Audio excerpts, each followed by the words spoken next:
नमस्कार, मैं हूं आंचल सिंह और आप सभी का स्वागत है हमारे चैनल पर। एसएस राजामौली की फिल्म आरआरआर जब से रिलीज हुई है तभी से बॉक्स ऑफिस पर धूम मचा रही है। फिल्म में जूनियर एनटीआर और रामचरण मुख्य भूमिका में हैं। बड़े बजट की इस फिल्म ने बॉक्स ऑफिस पर धमाल मचा रखा है। केवल दर्शक ही नहीं, क्रिटिक्स ने भी फिल्म को शानदार बताया है। वैसे इसका अंदाज इसी से लगाया जा सकता है कि आरआरआर ने 600 करोड़ का ग्रॉस कलेक्शन कर लिया है। इसी बीच बॉलीवुड एक्ट्रेस कंगना रनावत ने आरआरआर पर अपना रिएक्शन दिया है। कंगना रनावत ने इंस्टाग्राम पर एक स्टोरी शेयर की है और डायरेक्टर एसएस राजामौली की सादगी की तारीफ की है। कंगना रनावत ने राजामौली को भारतीय फिल्मों का सबसे महान डायरेक्टर तक बताया है। उन्होंने कहा है कि वो एक ऐसे डायरेक्टर हैं जिनकी कोई फिल्म असफल नहीं हुई है। कंगना ने अपने पोस्ट में लिखा है कि राजामौली सर ने साबित कर दिया है कि अब तक के सबसे महान भारतीय फिल्म डायरेक्टर हैं। उन्होंने कभी असफल फिल्म नहीं दी है। फिर भी उनके बारे में सबसे अच्छी बात उनकी सफलता नहीं, बल्कि एक कलाकार के रूप में उनकी विनम्रता, एक व्यक्ति के रूप में सादगी, अपने राष्ट्र और अपने धर्म के लिए उनका महान प्रेम है। आप जैसा रोल मॉडल पाकर बहुत अच्छा लगा सर, आपकी फैन। तो देखा आपने, कंगना ने आरआरआर के डायरेक्टर एसएस राजामौली की जमकर तारीफ की है। वैसे इससे पहले कंगना ने हाल में ही रिलीज हुई फिल्म द कश्मीर फाइल्स की भी तारीफ की थी। इसके अलावा उन्होंने पुष्पा के लिए काफी शानदार बातें कही थी। बात करें आरआर की तो ये फिल्म 25 मार्च को सिनेमा घरों में रिलीज हुई है। फिल्म के केवल हिंदी वर्जन ने ही 100 करोड़ का बिजनेस कर लिया है।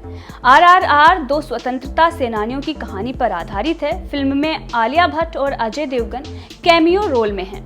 हिंदी, तमिल, तेलुगु, कन्नड़ और मलयालम भाषा में रिलीज हुई ये फिल्म 3D और IMAX फॉर्मेट में भी दिखाई जा रही है। फिल्म को जिस तरह से रिस्पॉन्स मिल रहा है वो वाकई में काबिले तारीफ है। फिल्म ने कई बड़े रिकॉर्ड अपने नाम कर लिए हैं। खैर, देखने वाली बात तो ये अब होगी कि आने वाले दिनों में फिल्म क्या धमाल मचाती है।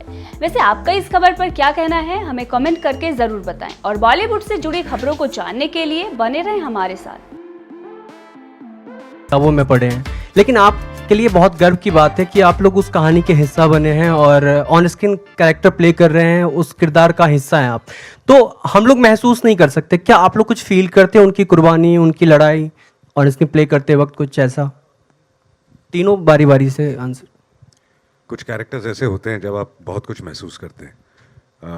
मुझे याद है कि एक ऐसा कैरेक्टर जो मैंने प्ले किया था, जो मैंने बहुत ज़्यादा महसूस किया था, उनका नाम था Bhagat Singh.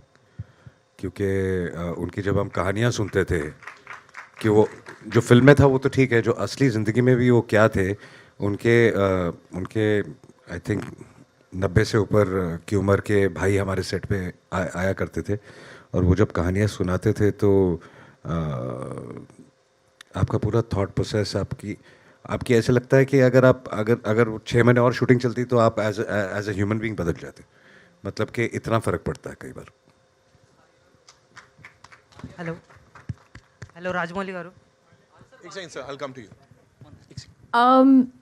Well, I have done a film called Razi where I played character of an unsung hero, and I think I completely agree with Ajay sir that अगर आप 6 महीने और या 3 महीने और 1 महीने और you live that character, you really feel, because हम imagine नहीं कर सकते हैं what they have to do, what they go through, and how they put their lives at stake, for the country and for their people. हम imagine भी नहीं कर सकते हैं.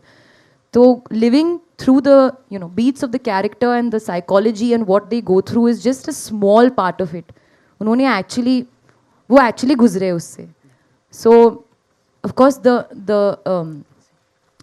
I would not say the awe and the appreciation and that the unimaginable gratitude that we feel, ये सिर्फ शब्द है जो actually गुजरते, especially the families, that understand them and support them. It's another world altogether. So I think जैसे said, हम जितना भी कहे वो कम होगा. I didn't get your name. Rahul. Brother, कुछ कैरेक्टर्स ऐसे होते हैं कि पैदाशी से जब we've heard their stories, हम उनकी कहानियां सुन के बड़े हुए हैं. तो जब ऐसे कैरेक्टर्स करने के लिए when you have an opportunity, हम बस मेमोरी लेन में चले जाते हैं और बस you start remembering those stories. and somewhere you feel that you really don't need to work hard for it, क्योंकि they've तुम्हारी जिंदगी के ऑलरेडी वो हिस्सा बन चुके हैं. So you're playing yourself there. You're not playing some character. So these are the freedom fighters. These are the great people who've become a part of your life already. So you're playing yourself. Alia? So there wasn't a special effort for this. And of course, when you have a director like Rajamouli, who is ready to guide you, it becomes very easy. I'm trying here. You know, if there's no, but if there are any mistakes, please. You know, I'm ready to accept it. But thank you. Alia, hi, this is Vinamru from Midday.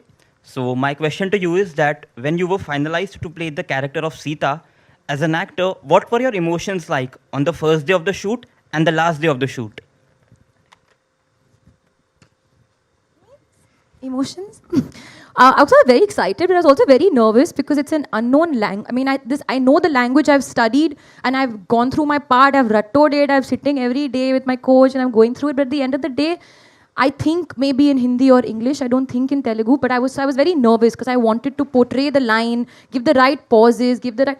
But once I went on set, I realized that Sir had done everything for me. It was literally, I would not say, he made it so much easier on me because he's so clear exactly what he wants, every line, every shot, every emotion. And then I was just observing. Then I was like, literally like an audience and, you know, watching him. He would also perform it in front of the camera and he would do this. And I would try and imitate him and do the same thing. So the emotions were excitement to get it right. And of course, once it was done, I was quite sad when I experienced with Sir's over. But hopefully I'll have another one. Hello Rajamouli గారు Sir. Thank you so much sir మళ్ళీ ఇక్కడికి వచ్చినందుకు ఎన్టీఆర్ అన్న గారు thank you so much sir ముంబైకి వచ్చినందుకు నా question ఏంటంటే మీ అన్నగారు ఎన్టీఆర్ అన్న గారు మీకు బిగ్గెస్ట్ డిఫికల్టీ ఎప్పుడు అనిపించింది సార్ షూటింగ్లోన అంటే RRR షూటింగ్లోన Okay, his question was. I understood the question. What was the biggest difficulty while shooting the film RRR? I've understood. Let me tell you, on set before you answer that question, NTR and Ram Charan were always talking to each other in Telugu in front of me. And I was always looking like one tennis ball, left, right, center, waiting for somebody to translate it to me. Now I'll start No translating. way. Yeah. No. You all were There were always- so many times